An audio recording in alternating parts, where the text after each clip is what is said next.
Well, here we go then.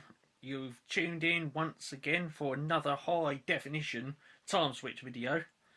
And in this one, we're going to be having a look at another time switch. It is a little unusual. Now, most time switches on my channel are either sun tracker types or the 24-hour type. This one, it's neither. Okay, it's a little different, this one, a little bizarre. This one, it still has that advisory label in there. Again, you're supposed to remove that before using the time switch after it's been installed. So, yeah, we'll remove that in a minute. We'll have a look at that without all that glare on that cover there. Okay, like I say, most of my time switches are either 24-hour versions, or they've got spring reserves or changeover contacts, things like that. But this one, it's a unique one to the collection, which is why I've got one, and which is why it's up in front of the camera once again. Okay, I've already filmed this one on my previous channel, but that's in standard definition, so it's come back once again for a high definition reshoot. Let's get that cover off then and go into it. What could be different about this one then? That's the bottom there.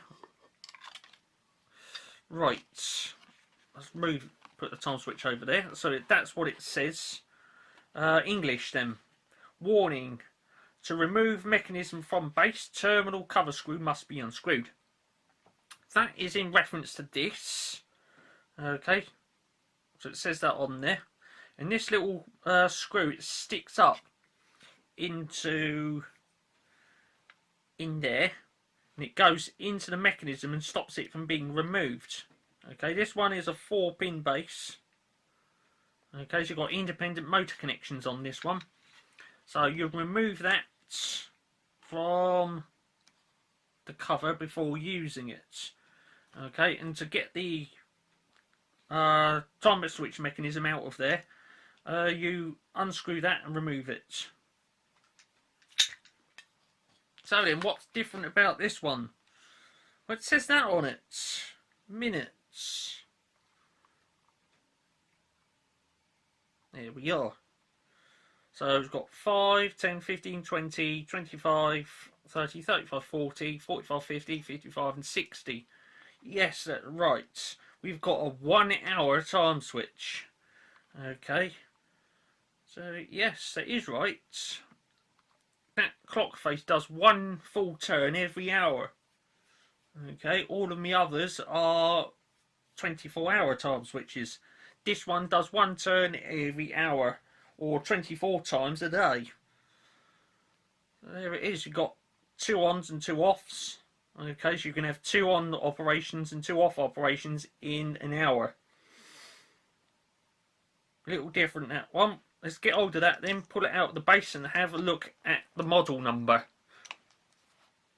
Again, it's been a little while since I've seen this one on the channel, so it's a little difficult to get that out of there. I have removed the terminal cover, so this should just pull out. Hold on there a moment. Let's see if I can get that out of there. Oh my goodness me. Right, that's really firmly stuck in there. Right, this has got a couple of wiring diagrams in the bottom of it. In there. Okay, this is one we're concerning ourselves with here, over here. Okay, for the independent motor connections. This one is for time switch that has the changeover contacts in it. Okay. This is unused, this one, because the holes on the back hasn't been punched out. Okay, so this is as unused. There we go. This one has actually got a date label on it. There it is, 1088. So Sangamo was still manufacturing these as recently as 1988. And 10, I do believe that is not what's the thing I'm looking for? That's not October. That is actually the 10th week in 1988. So you're probably looking around about, if I had to take a guess, March 1988. Okay, I've seen some of these that say like 2987 on them, things like that. And I think, well, how can you have 29th month? Well, it's not a 29th month, it's actually week number 29 in the particular year. Okay, little window there so you can see the contacts. As like with all the other Sangamo time switches like this, they are 20 amp load. Okay, there's a little tab there. I can act on that and operate the contacts like so. That's closed or on, and that's off and open. I can reach in there and separate those. There they are. Again, as you can see, nice, clean and tidy in there. Never been used. Got a little bit of marking on them, but unused. There's a synchro motor on the back. 200 to 250 volts, 50 hertz. Now the 50 hertz bit is important because that's a synchro motor. This has got a broad operating voltage on it, and therefore, if the operating frequency is maintained at 50 hertz, as that voltage goes up and down, this motor will actually continue to run at the same speed. Okay. Being only in a 1 hour time switch, there isn't much inside there in the ways of cogs and bits and pieces. I can actually get hold of this and pull it off. There you go, that just comes off. That's got all the specifications on it, so we'll put that to one side. And as you can see, there's not much inside that. Okay, interestingly, it's got all metal workings inside that. So there you go. Again, that's something that you don't see anymore. A time switch that has complete metal workings in it like that. That there, this little lever here on this cog, that's a rotation corrector. Okay, if this attempts to rotate the wrong way, that will actually jump out and trigger. So I'm trying to see if I can trip it. No, you can't see it in there. But that's a rotation corrector. Yeah, you can see it. There it is. It's just triggered. So if I rotate it that way, it's the wrong way. If I rotate it that way, it resets. And that can rotate. Okay. Rotate the other way, trips. There you go. You can see that little lever there. It swings out and it catches a little slipping mechanism in the middle there and stops it from operating. Okay. Because these motors, when you power them up, they can catch the AC sine wave and rotate in either direction.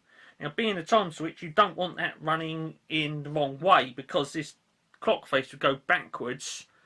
And once that tog comes around and hits that, it's obviously going to smash up all the workings in there.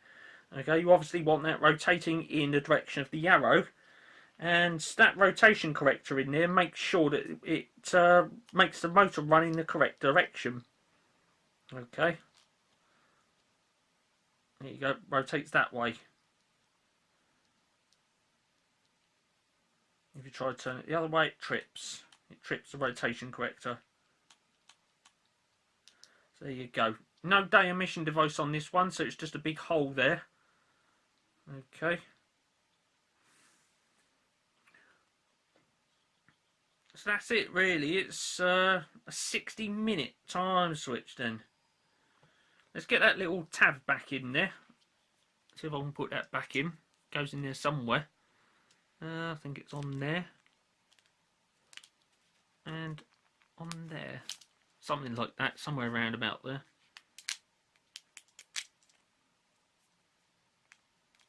It's on one of these anyway. I think that's it. It looks a bit loose.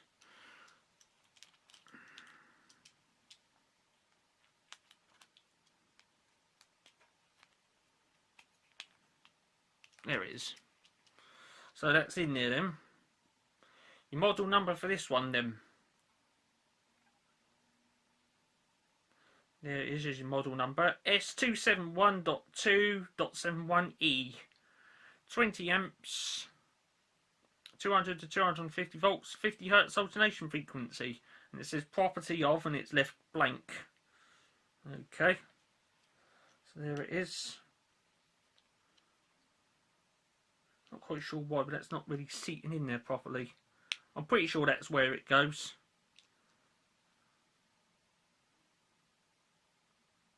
Something like that anyway. Or unless I've got that upside down, because that little lip there might go inside that little recess. Let's see if I can do that. I have the whole thing upside down, you never know.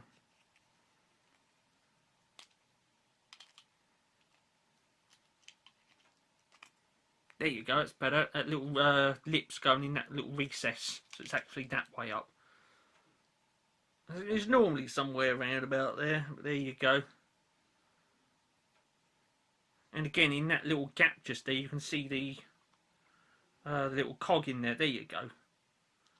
So that is where it goes, because yeah, as you can see, if I angle that down, you can see the little cog in there. So that little recess has been cut out so that it doesn't touch that cog and stop all the workings in there. So there you go. That little part on there, on the terminal base, that screw on that, it engages in there and stops the time switch from being pulled out. Quite why Sangamo went for that option, I don't know. Okay, it just goes in there like that and stops the time switch from being pulled out the base. So quite why they started doing that is unknown to me. 60-minute time switch then. Nice little unique one to my collection, that. Never been used, and I haven't got any intention on using it. So there it is. I'm going to get all the base now and put it all back in there. And we shall have a look at the time switch back in the base. Did I show the pin base? There it is. So the synchro motor is connected across these two, and the load is connected across these two. So there you go. And of course, inside the base, these two are for the load. Okay, and those two are for the synchro motor. There's your earthing connection there. Put it back in the base then.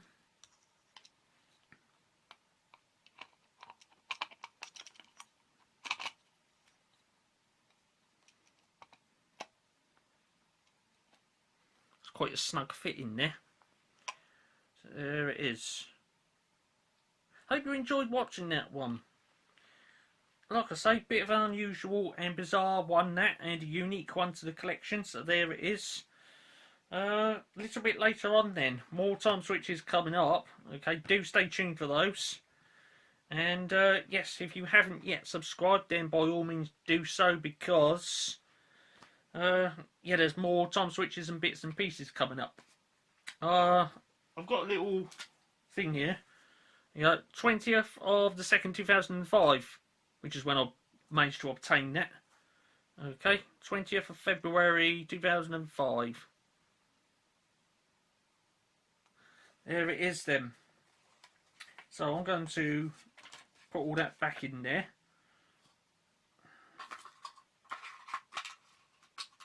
There it is, put the cover back on. And that wraps the video up then.